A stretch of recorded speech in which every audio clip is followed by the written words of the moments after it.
नमस्कार। आज मैं बात करूंगा एनएमएमएस प्रवेश परीक्षा की तैयारी हेतु कक्षा 8 इतिहास के महत्वपूर्ण प्रश्न। अध्याय 1, कैसे, कब और कहाँ। पहला प्रश्न है, भारत का पहला नक्शा कब और किसने बनाया था? जेम्स रेनेल ने सन 1782 ईस्वी में बनाया था। ब्रिटिश सत्ता का प्रतीक क्या है? ब्रिटेनिया। राजकुमार आर्थर को क्या पदवी दी गई थी? Duke of Connaught. चौथा प्रश्न है, ए हिस्ट्री ऑफ ब्रिटिश इंडिया के लेखक कौन है? जेम्स मिल। पांचवा प्रश्न है, जेम्स मिल ने ए हिस्ट्री ऑफ ब्रिटिश इंडिया कब लिखी थी? 1817 ईस्वी में। जेम्स मिल कहाँ के निवासी थे? स्कॉटलैंड के अर्थशास्त्री थे। जेम्स मिल ने भारत के इतिहास को कितने भागों में बांटा था? 3, हिंदू, मुस्लिम और ब्रिटिश। आठवां प्रश्न है, महत्वपूर्ण दस्तावेज को संभाल कर कहाँ रखा जाता है? अभिलेखागार में, जिसको अक्राई और संग्रहालय भी कहते हैं। संग्रहालय में। सुंदर ढंग से लिखने वालों को क्या कहते हैं? खुशनवीस या सुलेखनवीस। भारतीय राष्ट्रीय अभिलेखागार कब और कहाँ बनाया गया था? 1920 में नई दिल्ली में बनाया गया था। अंग्रेजों के शासन को किस नाम से जाना जाता था? औपनिवेशिक काल से। अध्याय 2 है, व्यापार से साम्राज्य तक कंपनी की सत्ता स्थापित होती है। अंतिम शक्तिशाली मुगल बादशाह कौन था? औरंगजेब। औरंगजेब की मृत्यु कब हुई थी? सन 1707 ईस्वी में। ईस्ट इंडिया कंपनी की स्थापना कब हुई थी? सन 1600 ईस्वी में। ईस्ट इंडिया कंपनी की क्या थी? एक व्यापारिक कंपनी थी। ईस्ट इंडिया कंपनी भारत कब पहुंची थी? 1604 ईस्वी में। वास्को डी गामा कौन था? एक पुर्तगाली खोजी यात्री था। वास्को डी गामा भारत कब पहुंचा था? 1498 ईस्वी में। यूरोप के बाजारों में भारत की किन वस्तुओं की मांग थी? बारीक सूती वस्त्र, रेशम, काली मिर्च, इलायची और दालचीनी की। पहली ब्रिटिश फैक्ट्री कब और कहाँ लगी थी? 1651 में हुगली नदी के किनारे लगी थी। व्यापारियों को क्या कहा जाता था? फैक्टर। फरमान का क्या अर्थ है? शाही आदेश। 12वां प्रश्न है, धागे के सहारे से चलने वाले खिलौनों को क्या कहते थे? कठपुतली। 13वां प्रश्न है, गुलाल किस फूल से बनाया जाता है? पलास के फूल से। 14वां प्रश्न, सिराजुद्दौला बंगाल के नवाब कब बने? 1756 ईस्वी में। प्लासी का युद्ध कब और किसने बीच हुआ था? सन 1757 ईस्वी में, रॉबर्ट क्लाइव और सिराजुद्दौला के बीच में। सिराजुद्दौला के बाद बंगाल का नवाब कौन बना था? मीर जाफर।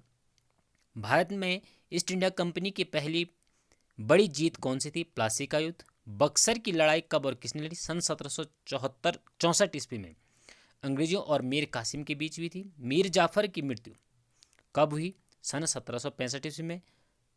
20वां प्रश्न है, हमें खुद ही नवाब बनना पड़ेगा, ऐसे किसने कहा था? रॉबर्ट क्लाइव ने। 21वां प्रश्न है, कंपनी को मुगल सम्राट ने बंगाल प्रांत का दीवान कब नियुक्त किया? सन 1765 ईस्वी में।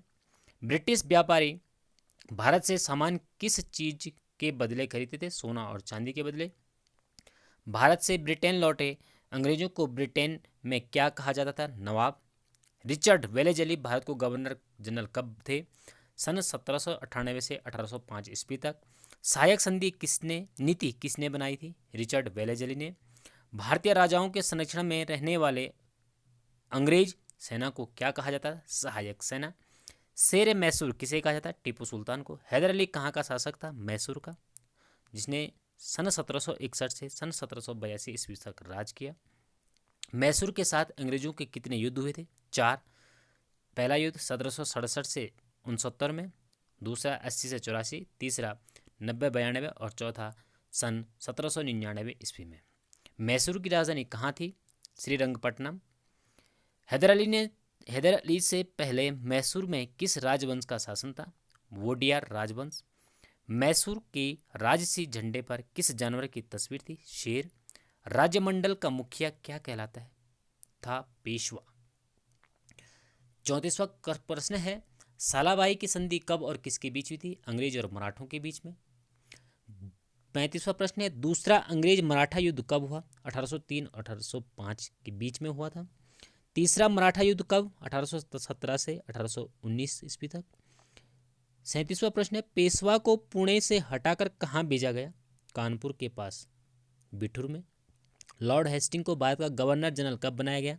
1813 से 1823 ईस्वी तक। लॉर्ड हेस्टिंग ने कौन सी नीति बनाई थी? सर्वोच्चता की नीति।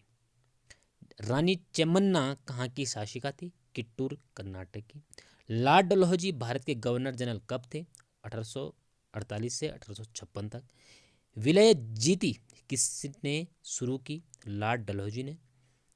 यदि किसी शासक का पुत्र वारिस नहीं है तो उसके राज्य को अंग्रेजों के राज्य में शामिल कर लिया जाता था। यह कौन सी नीति थी? विलय नीति। 44वां प्रश्न है, ब्रिटिश शासन की प्रशासकीय इकाइयां क्या कहलाती थी? प्रेसिडेंसी। अगला प्रश्न है, अंग्रेजों के भारत में कितनी प्रेसिडेंसी थी? 3, बंगाल, मद्रास और बम्बई। प्रेसिडेंसी का मुखिया क्या कहलाता था? गवर्नर।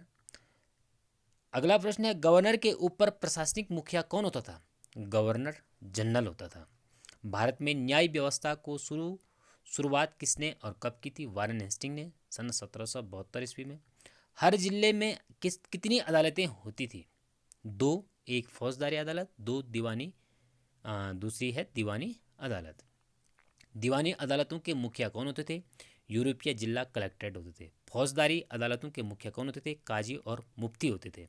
रेगुलेटिंग एक्ट कब पारित किया गया? सन 1773 ईस्वी में। सन 1773 रेगुलेटिंग एक्ट द्वारा किसकी स्थापना की गई? सर्वोच्च न्यायालय की। जिले का सर्वोच्च पद कौन सा होता था? जिला कलेक्ट्रेट का। कलेक्ट्रेट का मुख्य कार्य क्या था? लगान और कर इकट्ठे करना। पैदल सिपाहियों द्वारा इस्तेमाल की जाने वाली भरी बंदूक क्या कहलाती थी? मस्केट। जिस बंदूक में बारूद को माचिस से चिंगारी दी जाती थी क्या कहलाती थी? इसका सही आंसर हो जाएगा मैचलॉक। अध्याय तीसरा है, ग्रामीण क्षेत्र पर शासन चलाना।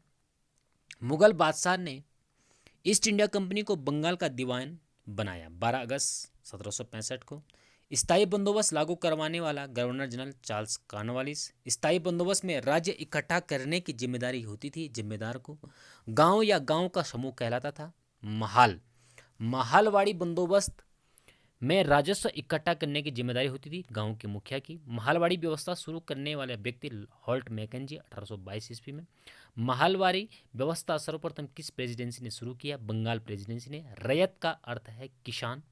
रैयतवाड़ी व्यवस्था को विकसित किया टॉमस मुनरो ने। रैयतवाड़ी बंदोबस्त में राजस्व इकट्ठा करने की जिम्मेदारी होती थी किसान की। नील की खेती के 2 मुख्य तरीके, निज और रैयती। ऐसा व्यक्ति जो किसी स्वामी की संपत्ति होता था कहलाता था गुलाम। प्रथम नील विद्रोह हुआ था 1859 में बंगाल में हुआ था। चौथा अध्याय है, दिकू का अर्थ है बाहरी लोग। मुंडा जनजातीय समूह निवास करता है छोटा नागपुर में। कुछ समय के लिए बिना खेती छोड़ दी जाने वाली जमीन कहलाती थी परती। घुमंतू खेती को कहा जाता था झूम खेती। अगला प्रश्न है, जनजातीय समूह वन गुज्जर पाया जाता है पंजाब में। जनजातीय समूह लबाडिया पाया जाता है आंध्र प्रदेश में। गद्दी जनजातीय समूह कुल्लू या हिमाचल प्रदेश में, कुंबलू जो हिमाचल प्रदेश में पड़ता है वहाँ पाई जाती है। बकरवाल जाति जो है कश्मीर में। अब मध्य प्रदेश में घुमतू खेती के लिए इस्तेमाल होने वाला शब्द बेवड होता है। वीडियो अच्छी लगी हो तो लाइक एंड सब्सक्राइब जरूर करें।